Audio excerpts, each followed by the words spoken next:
Iimbestigahan na daw ng Makabayan Black si VP Sara. Totohanin niyo yan, ha? Totohanin niyo yan, Makabayan Black. Sana lang magkatotoo to, mga kutsero. Na ang gandang ano to, ang gandang panoorin nito pag nagkaroon ng house investigation sa sa confidential funds ng Davao City. Pero bago natin pag-usapan yan, mga kutsero, as usual, tayo muna ay magpapasalamat sa mga kaibigan natin sa Sendwave. Kung kayo po ay nasa US, UK, Canada, Italy, France, Spain, Ireland, and Belgium, ay pwede na po ay magpadala na yung mga remittances dito po sa Pilipinas nang wala pong remittance fees gamit po ang Sendwave. Ang gagawin nyo lang ay i-download ang Sendwave app, gawa kayo ng account, lagay nyo ba account details nyo dyan sa loob, at pwede na ay magpadala sa GCash, sa mga bangko at iba't iba pang mga pawn shop dito sa bansa. At kapag ginamit nyo po kayong promo code na Coach Jari sa inyong unang padala, ay makakuha kayo ng karagdagang $20 sa inyong account para pwede nyo rin ipandagdag sa ipapadala nyo sa inyong pamilya, mga kutsero. Kaya gamitin na po si Sendwave for all of your remittance needs. Okay, here we go. Eto, naglabas ng balita kahapon si Makabayan Black. Exciting to. Sana matuloy to, mga kutsero. Ako, pag nangyari to, mga kutsero, ilalive natin yung hearing. Gusto ko talaga to, promise. Ito na sinabi ng Makabayan Black. Ito na. Makabayan Black, nais imbestigahan ang higit sa 2 billion confidential funds ng Davao City. Makabayan Black talaga, may gusto. Ano sabi? Naghain ng Makabayan Block ng House Resolution number 1361 upang imbestigahan ang 2.6 billion confidential funds ng Davao City. Yan. Kasi mga kutsero, nitong nakaraan, di ba? Nag-viral kasi to. Ayan. Pinapasilip ng COA. Sa COA ng bayan muna. Ayan. Meron kasing 2 billion, 2.6 billion na confidential funds ang Davao City noong panahon na mayor pa si VP Sara. So, ang gusto ng bayan muna, ayan, bayan muna. Ayan. Magsalita daw ang COA. Sabi ni Nery Colmenares, ayan, batay sa ulat, sinabi ni Bayan Muna Chairperson Nery Colmenares na ang Office of the Mayor ng Davao City ay may confidential fund na nagkakahalaga ng 144 million noong 2016, 263 million noong 2017, 420 million noong 2018, at tig 460 million kada taon mula 2019 hanggang 2022. So game. Yan ang nga pinapaimbestigahan nila. Okay. So ano sinabi dun sa House Resolution number 1361 na isinumite nitong nakaraan lang? Actually, nung inanap ko to sa website ng House of Representatives, wala pa yung papeles. Ang nandun lang yung history. Wala pa yung text as filed. So baka ito pa yun, baka sa Lunes pa yun or this week. Pero isinumite nila October 9. October 9 nila sinumite, wala pa yung papeles. So, tingnan natin. Pag na-upload na, tingnan natin. Ang sinabi, matatandaang ikinabahala ni ACT Teachers Party List Representative Franz Castro ang ulat na gumastos ng ang Davao City ng 2.6 billion confidential funds mula 2016 hanggang 2022 o sa panahon ng pamamahala ni Vice President Sara Duterte bilang City Mayor. Sabi pa, nanawagan pa si Castro na mas malalim na pagsusuri kung paano ginagastos ang confidential funds. Sabi niya, sabi ni Franz Castro, di ko alam kung may halaga pa ba sa inyo mga sinasabi ni Castro? Ewan ko lang. Dapat wala nang halaga to eh. Pero itapik na rin natin for the sake of discussion, di ba? The Filipino people deserve to know how their hard-earned money is being spent, sabi. We cannot tolerate any misuse or abuse of public funds, especially large amounts allocated for confidential purposes. We must hold our public officials accountable and ensure that transparency and integrity prevail in our governance. Sige nga, patingin nga ng audit nyo. Ayan yung labas audit nyo eh. Ito Makabayan Black, mga kutsero, ang hilig nila magsalita ng ganyan, transparency, integrity, tagapagtanggol lang daw sila, kumakalaban lang daw sila sa corruption, etc. etc. Pero mga kutsero, yung pondo nila nakatago. Hindi nyo makikita sa website yung kung saan ginastos ang pondo nila. Ang makikita nyo lang yung total expenses na nakasulat doon sa pinakahuli. May 20, iba-iba yun eh. May 24 million, may ganitong million, may ganyang million. Iba-iba. Iba-iba. So, yun lang ang mababasa mo. Pero yung kung paano ginastos, kung saan ginastos, at kung ano-ano pa, hindi nyo makikita. Wala. Nga. Wala. So, mga kutsero, itong mga Bayan Black, they're lying through their teeth. Sabihin, nagsisinungaling sila na naangiti. Ayan. Nginingitian ka nila, pero nagsisinungaling sila sa inyo. So, gusto nilang pa-imbestigan. Naglabas na sila ng House Resolution. Ako, mga kutsero, sige lang, go! Parang gusto ko panoorin yan. Gusto kong panoorin yan kung paano sasagutin ng kung paano babarobalin ni VP Sara ang ang Makabayan Black. But anyway, di ba? Ganito na lang. Let's use their standard. Gamitin natin yung standard na inilabas ng House of Representatives para patunayan kung meron bang korupsyon na ganap sa Davao City. Okay, eto. Di ba mahilig sila dyan? Statement of audit suspensions, disallowances, and charges. Ito yung pinakita nila eh. Ito yung si Attorney Highwell Vergara ng accounting ng HREP, House of Representatives. Di ba mahilig sila sa ganito? Yung may notice of disallowance, etc. etc. O sige, tingnan natin. Summary of total suspension, disallowance, and charges ng Davao City noong 2019. Beginning balance, 0. Davao City to nakuha ko to sa COA. Ito yung website ng COA. Beginning balance, 0. Ending balance, 0.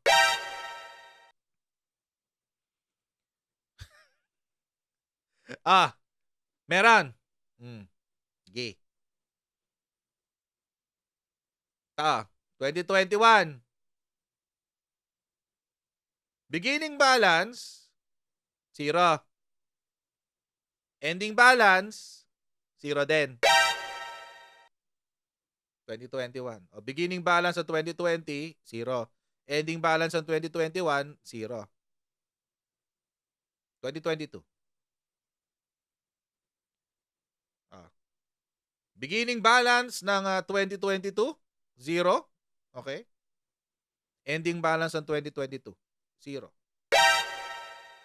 Summary of total suspension, disallowances, and charges. Pare-pareho yan lahat, mga kutsero. Ayan, summary of total suspension, disallowances, and charges. Summary of total suspension and disallowances and charges.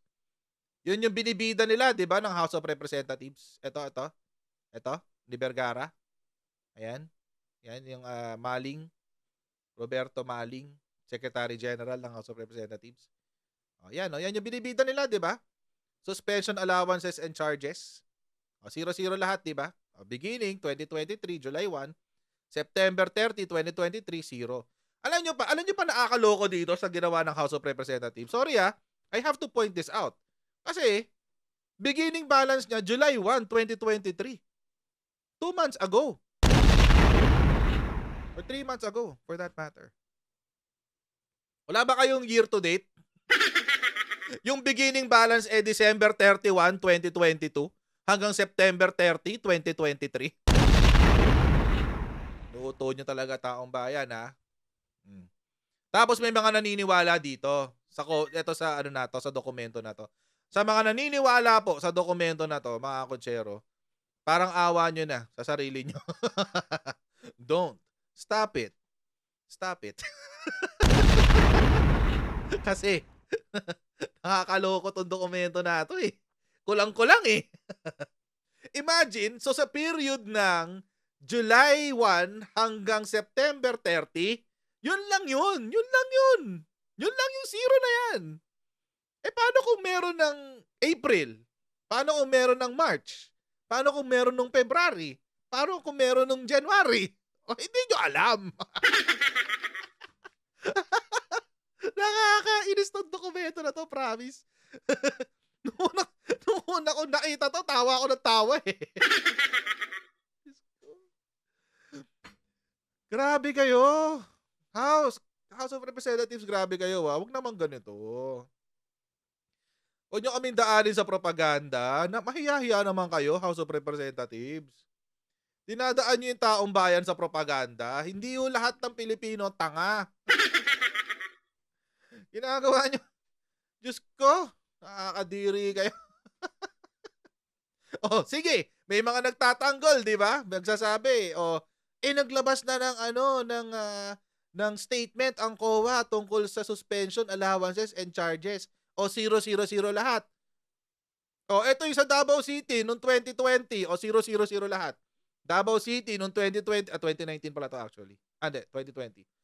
Tapos Davao City 2021, zero din lahat. Davao City noong 2022, zero din lahat. O, so anong problema? Ay, agoy. Ngayon, ganito ang gawin natin. In the interest of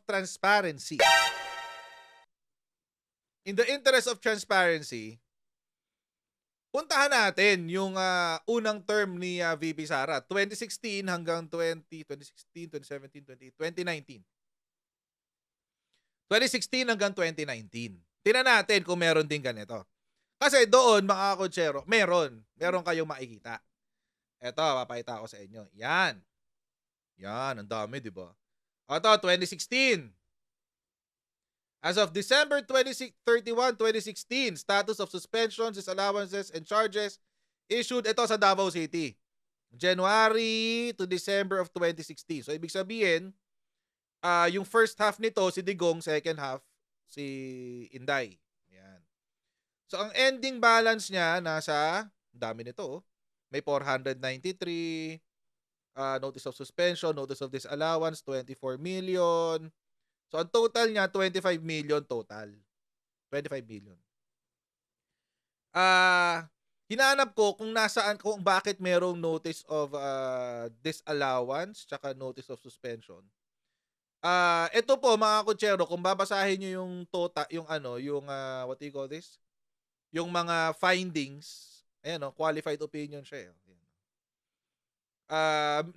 Nandito po, malamang sa malamang nakalista yung disallowed. So, merong 23 million dito. Hindi ko alam kung ito yung reflected sa baba. Tapos may 231, tapos merong 15 million. Ayan, tapos merong 400 million. Ano to? 400 million. Hindi. 151 million. Pero malamang hindi rin to kasama kasi school board allotments, etc. Kasi walang papel eh. Hindi ko makita yung papeles dito. Hindi ko makita yung papeles ng Davao City. Pero, meron siya. 25 million total. 25,278,000. Tapos, ito yung unang term ni VP Sara. The following year, 24 million na lang. 818,716. Ano ibig sabihin nun? Nare-resolve. Nare-resolve po itong total suspension, disallowances, and charges. Ibig sabihin, mga kutsero, baka nakapagpakita ng dokumento ang gobyerno ng Davao City. So, tinanggal ng COA. Or baka ni-resolve. Ano ba yung mga ibang paraan ng pagre-resolve? Binalik o binayaran ng Davao City sa COA. Or binalik sa Treasury yung yung suspension, disallowance, tsaka charges. Pwede rin ganun. Marami pong paraan ng pag-re-resolve niyan. Ang importante, mga kutsero, nare-resolve siya. So, from 25,278,064, bumaba siya to 24,818,716 noong 2017. 2018, eto na. Zero na noong 2018. So, as of December 31, 2019, the status of suspensions, disallowances, and charges as a result of post-audit accounts during period January to December 2019 is 0. Oh, ano ibig sabihin? Nung umupo si VP Sara, Ito yung problema, 25 million. Nung umupo si VP Sara.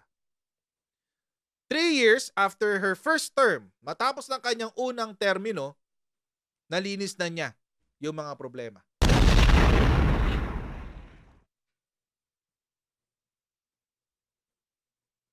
Summary of suspensions, disallowances, and charges pa lang yan.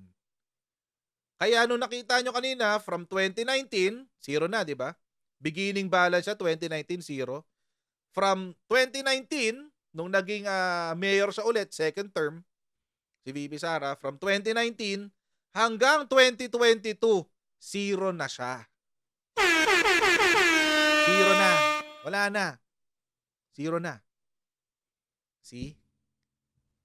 Ay nako, excited ako maitanong ito ni Makabayan Black. Yan, excited ako maitanong yan ni Makabayan Black kapag nag-hearing na sila sa committee. Excited ako diyan. Gusto ko makita yan. Ito pa. Ano pa kaya ang pwedeng yun yung sa pa lang. Yun sa hindi pa confidential funds yun ha. Wala pa.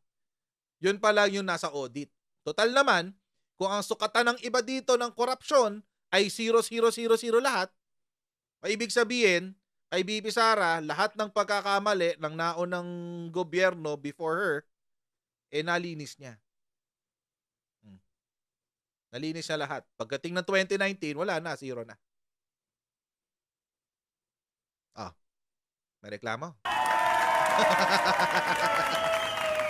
Yun yung ibig nating sabihin, mga kotsero, na hindi po basta-basta pwedeng maging basihan ng pagkawala ng korupsyon itong pinalalabas nilang ito.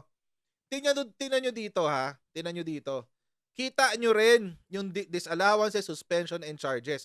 Tapos sa taas, makikita nyo pa, pag nag-scroll up pa kayo, makikita nyo rin yung findings, significant observations, and recommendations. Diba? Mas transparent. Yung sa House of Representatives, wala silang ganito eh. Kaya yun. Yun lang, mga kotsero. Problema dyan. Tapos, ano ba bang nangyari sa Davao, no? Dahil dyan sa 2 billion na yan. Yung inaakusa nila na kinurap daw ng Davao City nung mayor, si VP Sara. Ano ba nangyari sa Davao City nun? Bumaba ang total index crimes. Index crimes, mga kotsero. Ano po yung index crime? Index crime po, ito po ay yung mga malalang mga krimen. Murder, rape, robbery, etc. etc. Yun yung mga malalang krimen. So ano nangyari? Bumaba siya to 1.9. 1.9. Ano pong ibig sabihin nun? Dating 13, ngayon 1.9 na lang. 13 occurrences, average kasi ito eh. Average of 13 occurrences noong 2016 per month, ngayon 1.9 na lang. Ang laking diferensya niyan. Davao City's crime index rate dropped from 13 to 1.9 in 2021. According to Mayor Inday Sara Duterte during her valedictory State of the City address, streamed live on the City Government of Davao Facebook page on March 17. Index crimes, mga kotsero, ulitin ko, ito yung malalalang mga heinous crimes. Murder, robbery, rape, at iba pang mga heinous crimes. 5 yan eh. 5 yan in total. So, ang average dati is 13 per month. Yun ang average. 13 occurrences per month. So, sa isang buwan, may 13. Average pa yun ha, average. Sa isang buwan, may 13 noong 2016. Pagbaba ni VP Sara noong 2022, kasi 2022 siya bumaba eh. 2021, pagdating ng 2021, average niya ay 1.9 na lang per month. Napakalaking achievement yan. Saan ka nakakita ng city na merong 2 krimen lang na malala ang nangyayari kada buwan? Davao City yun. Ito naman, utang. Utang naman to. Sara Duterte boasts of clearing Davao City's billion peso debt under her father's term. Ang sabi, Vice presidential candidate Sara Duterte announced that by the end of her term into June 2022, Davao City will be cleared of over 1 billion pesos in debt she inherited when she became mayor in 2016. Yun. So, ano ngayon ang nangyari dito? Ang sabi niya, sa loob po ng 6 na taon pag-upo ko po noong 2016, mahigit 1 bilyon ng utang ng syudad ng Davao. Pagbaba ko po ngayong Hunyo 2022, zero. Wala na pong utang ang aming syudad. Wala pong mamanahing utang ng gobyerno ang susunod na mga Davaoenyo. Di ba? Good job. Yun lang yung mga yun lang naman.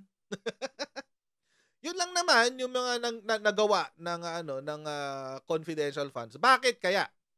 Bakit kaya ganito? Kasi mga konsyero, dahil mas maraming kinikita ang Davao. Mas maraming negosyo eh. Dahil mas maraming negosyo, why? Bakit mas maraming negosyo? Mas safe ang Davao ngayon eh. 1.9 index crimes lang. Dahil mas mababa ang krimen, mas maraming negosyo, mas maraming nagbabayad ng buwis, mas maraming nagbabayad ng municipal taxes, mas malaki ang naibabayad na utang sa gobyerno. Ganun kasi yun. Kaya mga konsyero, this is really how it's supposed to be. Ganito po dapat ang bansa natin. Dapat ang bansa natin, una, payapa. Dahil payapa, maraming negosyo. Dahil maraming negosyo, maraming may trabaho. Dahil maraming may trabaho, maraming nakakapagbayad ng buwis. At pag maraming nakakapagbayad ng buwis, mas maraming serbisyo ang maibibigay ng gobyerno para sa mga Pilipino. Mas maraming magagawang kalsada, mas maraming maaambunan ng konting ayuda, mas maganda ang sistema ng ating gobyerno, hopefully. Kasi nga, nagtatrabaho yung gobyerno para sa tao. And that is what happened in Davao during VP Sara's time. Sana all. Sana lahat ng city ganito. Kasi hindi lahat. Anyway. Ito na. Pumunta na. Ito na. Davao City ranks second in Urban Livability Index. Binura na to kasi 2020 pa kasi. Siguro nadamay sa purge, paglilinis ng website. Pero, ayun nga, wag na yan. Ito. Davao City ranks second in Urban Livability Index. Anong sabi? A recent study among 33 highly urbanized cities in the Philippines revealed the city as second most livable in the country. Taking all 4 dimensions into account, the most livable, highly urbanized cities are Lucena City, Davao City, Puerto Princesa City, City of Olongapo, and the City of Marikina. Ayan, it's ranked in terms of crime index. Okay, mababa kasi yung krimen. Tapos mas maraming nagmamay-ari ng bahay. Tapos, mas marami rin ang hospital bed capacity ng mga hospital. Tapos, marami rin yung employment rate. O, ibig sabihin, mas maraming empleyado, mas maraming nagbabayad ng taxes. Davao City also scored positively in all dimensions of livability. Sana all cities, di ba, ganyan? Di ba? Sana all cities ganyan. Kaso hindi. I wish lang, I wish. Tapos ito pa ang pinakamaganda sa lahat. Bakit ganito ang sistema? Dati kasi ang Davao ay NPA infested. Dahil NPA infested, mataas ang crimes, mataas ang mataas ang unemployment rate kasi walang negosyo walang gusto magnegosyo, ine-extortan lang Tapos walang masyadong development, etc., etc. So, nung nawala, ano ang nag-contribute sa pag-improve ng Davao? Kasi nawala ang insurgency. Regional Peace Body declares Davao City insurgency free. Maganda yan. Ibig kong sabihin, mga kotsero, nung panahon na si VP Sara po ang nakaupo, kontrolado po ang insurgency. Davao City region is now insurgency free following the series of successful peace and order initiatives that dismantled the remnants of the Communist New People's Army in the area. Yun. Kaya mga kutsero, alam nyo na kung bakit gigil na gigil itong Makabayan Black kay VP Sara. It's all about that. Yung hearing nila para dyan sa 2 billion na yan, dahil gusto nilang alamin kung paano ginamit yung confidential funds ni VP Sara para ubusin ng NPA dyan sa Davao. Para makapag-iba sila ng strategy. Diba? Makapagbago sila ng strategy. At mga kutsero, ang nakakalungkot dito, nauuto yung ibang Pilipino, nauuto ng Makabayan Black. Tulad ng mga ibang kongresista. Bahala sila sa buhay nila, di ba? Yun lang. Again, mga kutsero, ulit-ulitin ko lang to.